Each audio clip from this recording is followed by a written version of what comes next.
આ યોદ્ધા બોર્ડની રણભૂમિ જેણે બોર્ડના કોમર્સના 7 પેપરને હંફાવી દીધા કે તમારી બોર્ડની પરીક્ષામાં ટોટલ કેટલા માર્ક્સ આવ્યા છે? મારા 680 ફરીથી બોલો. 680. તમારું આ બાબતે શું કહેવું છે? કોઈ ગમતા વિષયમાં તૈયારી કરીને અચીવમેન્ટ કરી શકાય ટાર્ગેટ, કે સાથે વિષયમાં યોગદાન? અચ્છા, રિવિઝન કરવું જરૂરી છે? હા, બિલકુલ જરૂરી છે. જેમ કે આ બેન કદાચ સવારે 5 વાગે વાંચવા માટે જાગતા હોય તો ડેમ શ્યોર કે એના મમ્મી 5 વાગે જાગતા હોય. ગમે તેટલું તમે સ્ટડી કર્યું હોય, એમ જો રિવિઝન 0 હોય તો તમારું આન્સર પણ 0. નમસ્કાર વિદ્યાર્થી મિત્રો, સ્વાગત છે તમારું વિદ્યાકુલના ઓનલાઈન પ્લેટફોર્મ પર. હાર્દિક સ્વાગત છે. આજે હું વાત કરવાનો છું એક યોદ્ધા સમાન દીકરી, આ યોદ્ધા બોર્ડની રણભૂમિની જેણે બોર્ડના તમામ પેપર કોમર્સના 7 પેપરને હંફાવી દીધા છે, સમગ્ર બોર્ડની પરીક્ષાને હંફાવી દીધી છે. એવી દીકરીની આજે આપણે વાત કરવા માટે જઈ રહ્યા છીએ. જો આ દીકરી ખૂબ જ કર્તવ્યનિષ્ઠ છે, સાથે બોર્ડની પરીક્ષામાં ખૂબ જ સારી એવી સિદ્ધિ પ્રાપ્ત કરી છે.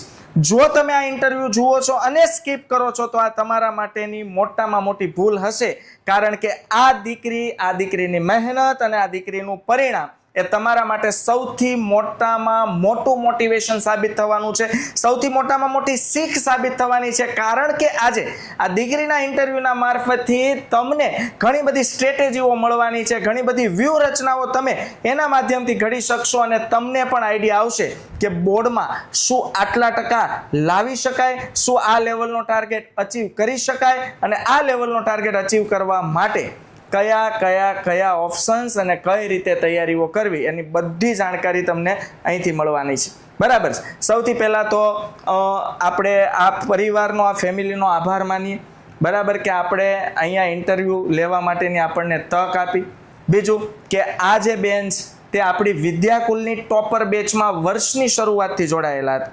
ઓકે, અને ડિજિટલ પ્લેટફોર્મના માધ્યમથી અભ્યાસ કરેલો છે અને સારી એવી સિદ્ધિ પ્રાપ્ત કરેલી છે. તો સૌથી પહેલા આપણે એમનું નામ જાણીએ, પછી આગળની વિગતો વિશે ચર્ચા કરીએ. આપણું નામ, આખું નામ જણાવશો બેન? મારું નામ બારોટ ધ્વની અનિલ કુમાર છે. ઓકે, બારોટ ધ્વની અનિલ કુમાર.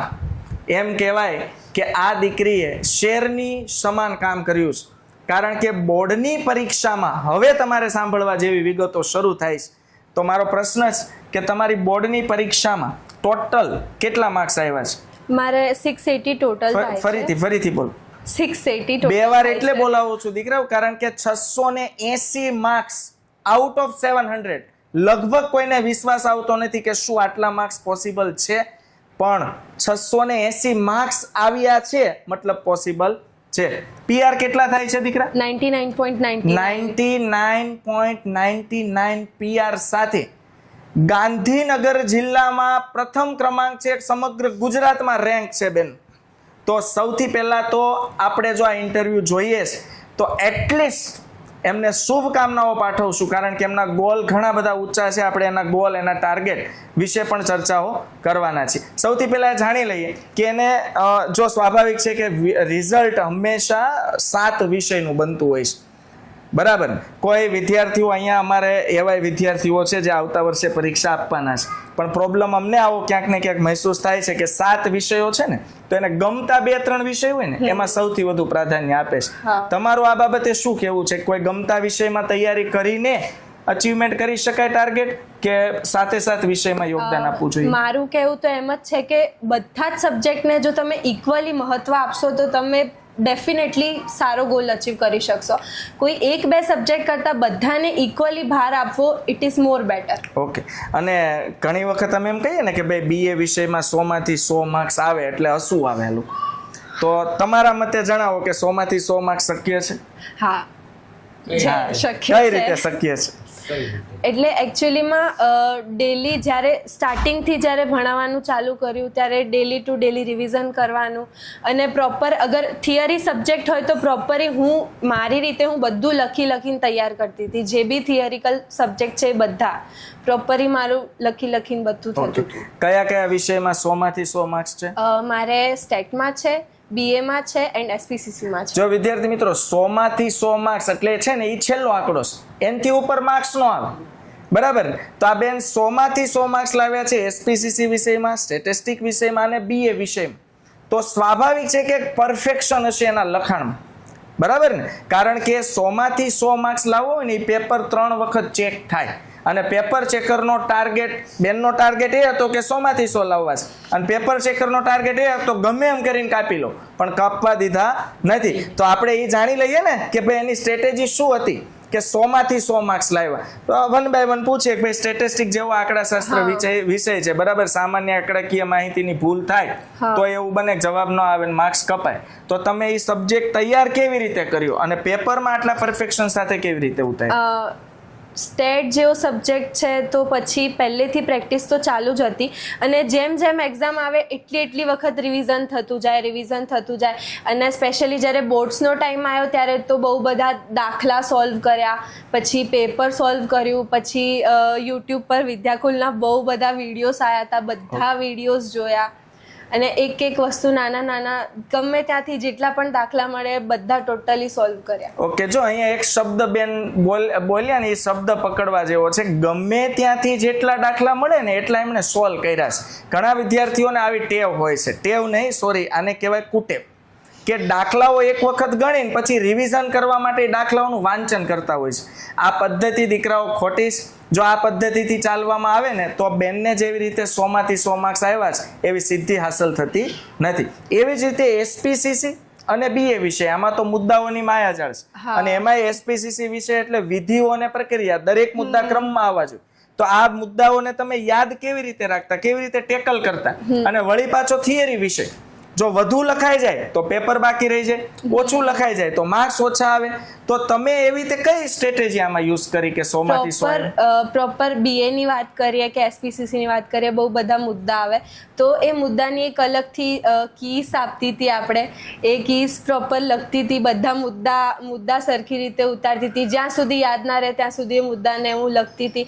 અને જેમ વેટેજ હોય માર્ક્સનું એ પ્રમાણે હું એટલું જ લખતી હતી પ્રોપર, કે જેટલા માર્ક્સનું પૂછ્યું છે, વધારે પણ નહીં અને બહુ ઓછું પણ નહીં. બરાબર છે. એટલે જો દીકરા, હું બીએ વિષય ભણાવું છું ને એટલે હું એવું કહેતો 2 માર્ક્સનો પ્રશ્ન હોય ને એમાં ભેગું ન જતું રહેવાય. મતલબ 2 માર્ક્સના પ્રશ્નમાં 2 માર્ક્સની મર્યાદા જેટલું રખાય, બરાબર ને? પછી બાકી રહી જાય, એવું થાય 2 માર્ક્સનો પ્રશ્ન બહુ આવડતો હોય તો આપણે એક્સ્ટ્રા ઓર્ડિનરી લખીએ તો માર્ક્સ તો 2 જ આવવાના છે, બરાબર? અને બેને ચાવીની વાત કરીને એટલે હું મારી મેમરી બાંધી લઉં આમાં, બરાબર ને? કારણ કે મને હરખ છે એમ કહીએ ને તો આ મારી તક છે કે મને આમનું ઇન્ટરવ્યુ લેવાનો મોકો મળ્યો, બરાબર ને? એ મારા માટે મોટામાં મોટી સિદ્ધિ છે. તો આપણે એના મોઢે એક બીએ ની ચાવી કે મેં ભણાવી હશે અને યાદ હોય તો છે, યાદ નહીં કોઈ એવી ચાવી હોય તો આપણે હે ને આશીબા, પછી પેલું લક્ષણો વાળી હતી, સર્વધ્યેય એવી સર્વચોક પૂર્વાની પરી સતત ફસ, બરાબર ને? આ સરસ મજાની ચાવીઓ સાથે વિષયો આપણે વિદ્યાકુલના માધ્યમથી પણ ભણ્યા છે. ઓકે, આ તો 3 વિષયની વાત થઈ 100 માંથી 100. અને આપણો લેન્ધી વિષય જેને કહેવાય, જેમાં દાખલાઓ પૂરા નથી થતા, બરાબર ને? એવો સરસ મજાનો વિષય એટલે અકાઉન્ટિંગ. તો અકાઉન્ટિંગમાં તમારે કેટલા માર્ક્સ છે? અકાઉન્ટમાં 99 છે. 1 માર્ક્સ બોર્ડ વાળા ઉપર કદાચ બેનને દયા આવી ગઈ હશે, બરાબર? એટલે 1 માર્ક્સ આમાં કપાવા દીધો છે, નહીતર આમાં 1 માર્ક્સ કપાવા દે નહીં. એટલે આ બધું છે ને દીકરાઓ પોસિબલ ક્યારે બને? એક પરફેક્ટ મહેનતથી, ફૂલ તૈયારીથી, અને વર્ષની શરૂઆતની તૈયારી હોય ને ત્યારથી શક્ય બને, આવું મારું માનવું છે, બરાબર? આવી શિખામણ અમે તમને આપીએ છીએ. હવે જોઈએ કે ભાઈ અમે જે શિખામણ આપીએ છીએ સાચી છે કે નહીં. તો આ 7 વિષયની તૈયારી તમે ક્યારે કરવાનું શરૂ કર્યું? પહેલેથી મતલબ જ્યારથી 12મું ધોરણ? હા, 12મું જ્યારથી સ્ટાર્ટ થયું, જેમ ટેસ્ટ આવતી જાય અને જેમ પહેલેથી જ્યારે 12th હોય ને ત્યારે થોડું મગજ ઉપર પ્રેશર હોય કે બોર્ડ્સ છે તો કરવું પડશે. એટલે સ્ટાર્ટિંગથી જેમ થોડું પતાવતા, ટીપે સરોવર ભરાય, એમ થોડું કરતા. ઓકે, દરરોજનું કામ દરરોજ કરતા કે 2-3 દિવસનું કામ ભેગું થઈ જાય પછી એક દિવસ બેસી જવા? ના, રોજનું રોજ. અચ્છા ભાઈ, જો આ તમારે આ પાછી બીજી કુટેવ છે, જો હોય તો કાઢ નાખજો. દરરોજનું કામ દરરોજ કરવાનું છે. 3 ટાઈમનું જમવાનું એક સાંજે આપણે ડીશ ભરીને ખાઈ લઈએ તો પોસિબલ નથી, અને ખવાઈ જાય તો પચાવવું પોસિબલ નથી, બરાબર ને? તો એવી જ રીતે દરરોજનું કામ દરરોજ કરવું જોઈએ. અમારા આ ભોળા વિદ્યાર્થીઓ છે આવતા વર્ષના, બરાબર ને, એને આપણે એ શીખવવું છે કે રિવિઝન કેવી રીતે કરવું. અચ્છા, રિવિઝન કરવું જરૂરી છે? હા, બિલકુલ જરૂરી છે. જેમ મેથ્સમાં ગુણાકારનો નિયમ હોય કે કોઈ બી સંખ્યાને તમે 0 થી મલ્ટીપ્લાય કરો તો આન્સર 0 Zero જ આવશે, આવે, એમ yes. કોઈ બી નંબર હોય ગમે તેટલું તમે સ્ટડી કર્યું હોય એમ જો રિવિઝન 0 હોય તો તમારું આન્સર પણ 0 જ ઓકે, એટલે આવશે. એ છે ને આપણને બેન 0 ની વેલ્યુ બતાવવા માંગે છે કે 0 જો કોઈ પણ સંખ્યાની આગળ હશે ને, બરાબર, તો પ્રોબ્લેમ આવશે. અથવા 0 ને મલ્ટિપ્લિકેશન કરશો મતલબ તમારી મહેનત અત્યંત, તમે બહુ મહેનતુ છો, સખત મહેનત કરો છો, દિન રાત મહેનત કરો છો ને વાંચો છો, પણ તમારું રિવિઝન 0 હશે તો મહેનત મલ્ટીપ્લાય, તમારું 0 રિવિઝન એટલે પરિણામ 0 આવશે ફાઇનલ. બરાબર. જો હવે આટલી સફળતા હાંસલ કરીશ તો મારે એ પણ પ્રશ્ન પૂછવો. જો અહીંયા અમારું એવું પણ ઓડિયન્સ છે જે અમારી સાથે ઓનલાઈન ભણે છે વિદ્યાકુલના માધ્યમથી, બરાબર ને? તમારી અહીંયા તમારો ઇન્ટરવ્યુ લેવા અમે આવ્યા છીએ અને મેં કીધું મને ગર્વ થાય છે, અમારી ટીમને ગર્વ થાય, કારણ કે તમે વિદ્યાકુલના ટોપર વિદ્યાર્થીઓ છો, બરાબર. હવે અમારા બાળકોને એ સમજાવો કે વિદ્યાકુલની તમારી જર્ની શરૂ કેવી રીતે થઈ? સ્ટાર્ટિંગ હું એમ કહું છું કે હું પહેલેથી જ યુટ્યુબ પર વિડીયોઝ તો જોતી જ હતી, બહુ જ મજા આવતી હતી. હું તો જોતી હતી, મારી ફેમિલી પણ જોતી હતી, સાથે સાથે ફેમિલી પણ બહુ ભણતી હતી. બરાબર છે. તો પછી 12th માં મારી મમ્મીએ લીધું છે ટોપર બેચમાં એડમિશન. મારી મમ્મીને પણ બહુ ગમતું હતું. ઓનલાઈન ભણવું એ ડ્રીમ છે, બરાબર છે. એટલે સર ના બોલાવા, સર જોડે ભણવું એનું ડ્રીમ હતું. બરાબર. મેં તું મહેનત કર, સર ઘરે આવશે તારું. હા, એટલે ગુજરાતમાં મારો નંબર જોઈએ છે બા. અને ગુજરાતમાં આવશે જ અને નહીં. આવ્યો જ છે, જુઓ. અને એની મહેનત જ અમને અહીંયા સુરત થી અમદાવાદ સુધી ખેંચીને લાવી છે, બરાબર. વિદ્યાકુલમાં તમે સૌથી વધુ તમને લાઈવ લેક્ચર પસંદ કરતા, રેકોર્ડેડ લેક્ચર પસંદ કરતા, કઈ રીતે ભણવાનું પસંદ કરતા? એટલે એકચ્યુઅલીમાં ક્યારેક હું રેકોર્ડેડ પણ જોતી હતી, ક્યારેક હું લાઈવ પણ જોતી હતી. બરાબર છે. આમ તો બંને ટાઈપના જોતી ઓકે, હતી. હવે છે ને તમને મારે પ્રશ્ન પૂછવો છે કે ભાઈ એક તો છે ને એમના મમ્મીએ જ એમને ટોપર બેચ અપાવી છે, એટલે મારે એમ તો ન પૂછાય, ને તો હું જનરલી બાળકોને પૂછું, કારણ કે માહોલ એવો છે, ઘણાના માઇન્ડમાં એવું છે કે ડિજિટલ પ્લેટફોર્મથી તો વળી ભણી શકાતું હશે, પણ એના મમ્મીને આ પ્રશ્ન તો મારે પૂછાશે જ નહીં, કારણ કે એમના મમ્મીએ જ એમને ટોપર બેચ અપાવી છે. તો આપણે એના મમ્મીના મુખેથી સાંભળીએ કે ટોપર બેચમાં બેન અભ્યાસ કરીને રિઝલ્ટ લાવે છે, તો અમારા આ બાળકોને કદાચ ટોપર બેચમાં જોડાવવું હોય, બરાબર, અને કઈ મૂંઝવણ હોય તો એ મૂંઝવણ દૂર કરવા તમે શું કહેશો? ના, જોડાવું જ જોઈએ. મતલબ એને તો ડ્રીમ હતું જોડાવાનું, પણ મેં કીધું તું એ મમ્મી મારે નથી ખર્ચવા હાલ પૈસા, વાંધો નહીં. ના, મેં કીધું તું જોડાય, પૈસાનો વાંધો નહીં. કેટલા છે? વધારે છે જ નહીં, મામૂલી પૈસા મેં કીધું કરે છે. એટલે આપણે એવું માની લઈએ કે ભાઈ ઓનલાઈન એજ્યુકેશન Free એ જેવું જ કોઈ, કહેવાય. હા, બરાબર છે, બરાબર. અને ઓનલાઈન એજ્યુકેશન એ કોઈ કહેવાય ને મિથ નથી, એ વાસ્તવિકતા છે, એનાથી શીખી શકાય છે, બરાબર ને? ઓકે. અને હવે દીકરીને મારે એ પ્રશ્ન પૂછવો છે કે જો કોઈ પણ સફળતા હોય ને, એ કોઈ પર્ટિક્યુલર પર્સનની મહેનત તો હોય જ, એમાં ઘણા બધાનો હાથ હોય છે. જેમ કે આ બેન કદાચ સવારે 5 વાગે વાંચવા માટે જાગતા હોય તો ડેમ શ્યોર કે એના મમ્મી 5 વાગે જાગતા હોય, એટલે પરીક્ષા એની અને એના મમ્મીની, એટલે કે પરિવારની બધાની જ હોય છે, બરાબર. તો તમારા પરિવારના સભ્યોનો શું રોલ હતો આ પરીક્ષા? હું સવારે 5 વાગે જાગું તો રાત્રે ગમે તેટલું લેટ નાઇટ સુધી સ્ટડી કરું. મારી મમ્મી જાગતી જ હોય વારે. હું 3 વાગ્યા સુધી જાગું છું, 4 વાગ્યા સુધી જાગું છું. મારી મમ્મી 15 મિનિટે આવીને મને પૂછશે, બેટા હવે સૂઈ જા, બેટા હવે સૂઈ જા તું. ઉભા રહ્યો, 2 મિનિટ અટકાવું છું. જો ભાઈ રિઝલ્ટ 680 માર્ક્સ લાવવા હોય ને તો આવું આપણને લોકો કહેતા થવા જોઈએ, બેટા હવે તું સૂઈ જા, બેટા હવે તું સૂઈ જા. જો એમ કેવું પડે બેટા હવે તું વાંચ અને વાંચ, તો આવું રિઝલ્ટ આવે નહીં. તો આ સ્વાભાવિક છે કે આવું રિઝલ્ટ પોસિબલ નથી, બરાબર ને? અને મારે એ પણ પૂછવું છે કે તમે સવારે વાંચવાનું વધારે પસંદ કરતા વહેલા ઉઠીને કે રાત્રે મોડે સુધી? હું સવારે કોઈક વાર કરતી હતી, જેવી રીતે એક્ઝામનો ટાઈમ હોય ને ત્યારે સવારે હું કરતી હતી. બાકી આમ ડેલી વાંચવા જવું તો મને પર્સનલી રાત્રે વધારે ફાવતું હતું, કે રાત્રે લેટ નાઇટ સુધી એકદમ શાંતિનું વાતાવરણ હોય ત્યારે આમ રાત્રે 3 વાગી જાય 4 વાગી જાય એવું થતું હતું રાત્રે લેટ નાઇટ ઓકે, સુધી. તો દીકરા દીકરીઓ જો એક માન્યતા એવી પણ છે કે વહેલી સવારે ઉઠીને વાંચીએ તો સરળતાથી યાદ રહે, એવું નથી. તમને જે સમયે વાંચવાની ઈચ્છા હોય અને તમે ત્યારે વાંચો ને એ સમય તમારા માટે વાંચવાનો સૌથી બેસ્ટ સમય છે. બરાબર ને? એટલે તમે રાત્રે વાંચવું ગમે છે તો રાત્રે વાંચો, સવારે વાંચવું ગમે છે તો સવારે વાંચો, પણ વાંચો એ બહુ મહત્વનું છે. બરાબર ને? ટોટલ 686 લખીને રાખ્યું હતું હે પણ ઓછું આવ્યું. મેં મારી પોતાની માર્કશીટ બનાવીને રાખી હતી. બરાબર. Manifestation. Yes. It actually works. હજી છે છે. મારા રૂમમાં. ચાલો હમણાં આપણે જોઈ લઈશું એના વિશે. બરાબર ને? હવે દીકરા આટલું જ સરસ પરિણામ આવ્યું છે. સ્વાભાવિક છે કે તમારું સ્કૂલ, તમે કોઈ કોચિંગમાં જતા હોય તો હે, અને આપણું વિદ્યાકુલ તો છે જ. બરાબર છે? આ ત્રણેયનો તમારા રિઝલ્ટમાં શું યોગદાન છે?